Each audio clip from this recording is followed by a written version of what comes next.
Hello, welcome to BaseQL. I want to showcase a few of the new stuff that we have prepared for you. Let's start with a simple base of national parks from different states. Now then log in to BaseQL. We don't have any bases added whatsoever to our dashboard. Let's add a new data source and click on Airtable free plan. Now you can add any Airtable base without the need for a pro account, so any kind of plan will do. Let's click there. After adding our API key, let's fetch bases and select the one we are looking for, which is national parks. Now we have a full-fledged GraphQL interface, which we can just query. We can get the name of national parks and also the name of the states. There you go, really easy. There are other features we have recently introduced, such as the ability to have protected secret key token authentication and enable mutations, create, update, and delete data. Let's save this.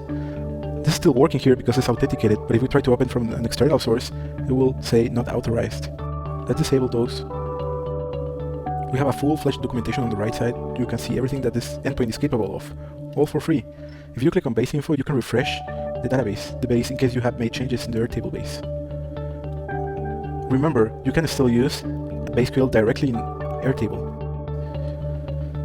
using our Airtable app that you can find in the marketplace. As easy as that. See our next big feature. Probably you already noticed, but we now support Google Sheets beta.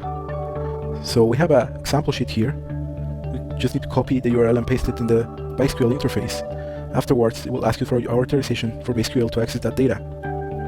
Let's click continue. Great, now we can query a Google Sheet. Nice. There are other features such as querying, filtering, advanced DSL, sorting, and pagination that you can find in our documentation. We're looking forward for you to enjoy and have fun using BaseQL. Thank you.